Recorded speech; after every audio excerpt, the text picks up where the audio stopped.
Hi hello അസ്സലാമു അലൈക്കും welcome back.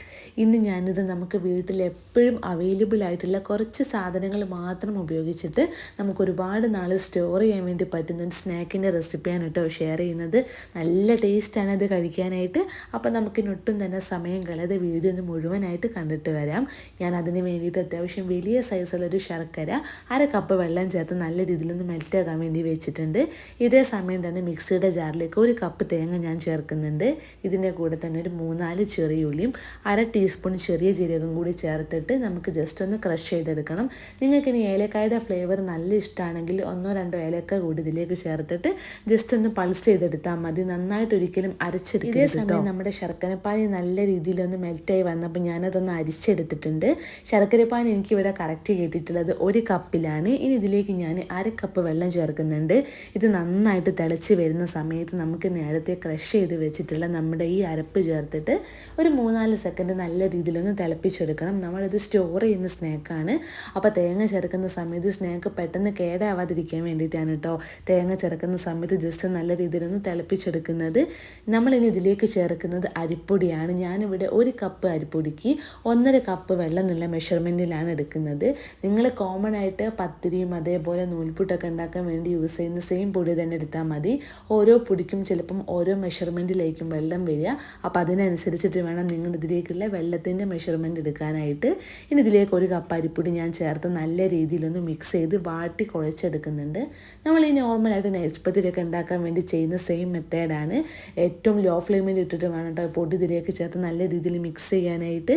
ഇനി ചെറുതായിട്ടൊന്ന് ചൂടാറിയിട്ടുണ്ടെങ്കിൽ നമുക്ക് കൈ വെച്ച് നല്ല രീതിയിലൊന്ന് മാഷ് ചെയ്തിട്ട് അതായത് നല്ല രീതിയിലൊന്ന് സോഫ്റ്റ് ആക്കിയിട്ടുള്ളൊരു ഡോ ആക്കിയിട്ട് കുഴച്ചെടുക്കണം. നെയ്പത്തിരിക്കൊക്കെ ചെയ്യുന്ന സെയിം മെത്തേഡ് തന്നെയാണിത്. നല്ല രീതിയിലൊന്ന് കുഴച്ചതിന് ശേഷം കയ്യിൽ ചെറുതായിട്ടൊന്ന് ഓയിൽ തടവിയിട്ട് അതായത് നിങ്ങൾ ഇഷ്ടത്തിനനുസരിച്ചിട്ടുള്ള സൈസിലുള്ള ബോൾസ് എടുത്ത് ചെറുതായിട്ടൊന്ന് പരത്തിയിട്ട് നമുക്ക് സെൻറ്ററിലായിട്ട് ചെറുതായിട്ട് ഒന്നും കൂടി ഒന്ന് പ്രസ് ചെയ്ത് കൊടുക്കണം. നമ്മളിവിടെ ഉണ്ടാക്കുന്നത് അരീരപ്പം എന്ന് പറയുന്ന സ്നാക്കാണ് കേട്ടോ.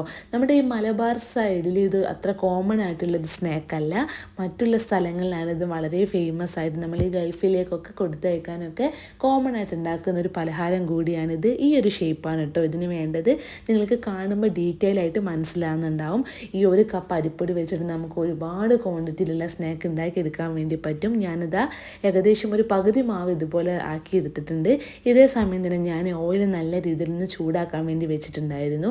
ഓയിൽ എപ്പോഴും ചൂടാക്കിയതിന് ശേഷം മീഡിയം ടു ലോ ഫ്ലെയിമിൽ ഇട്ടിട്ട് വേണം നമ്മളിത് നല്ല രീതിയിലൊന്ന് ഫ്രൈ ചെയ്യാനായിട്ട്.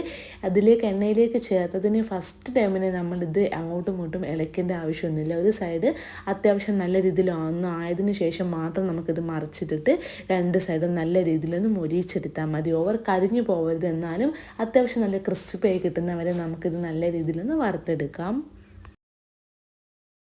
ഒരു ബാച്ച് ഞാനിതാ ഇവിടെ ഏകദേശം കംപ്ലീറ്റ് ആയിട്ട് വറുത്തെടുത്തിട്ടുണ്ട്. നമുക്ക് ബാക്കി കൂടി ഇങ്ങനെ ചെയ്തെടുക്കാം. നന്നായിട്ട് ചൂടാറിയതിന് ശേഷം എയർ കിടക്കാത്ത ചെറിയ ബോട്ടിലാക്കി നമുക്കിത് ഏകദേശം 1-1.5 മാസത്തോളം നല്ല രീതിയിൽ തന്നെ സൂക്ഷിക്കാൻ വേണ്ടി പറ്റും. അപ്പം നിങ്ങൾ എപ്പോഴും ട്രൈ ചെയ്യുന്നതിനെക്കാട്ടും ഏറ്റവും സിമ്പിളായിട്ടുള്ള സ്റ്റോറബിൾ സ്നാക്കിൻ്റെ റെസിപ്പിയാണിത്.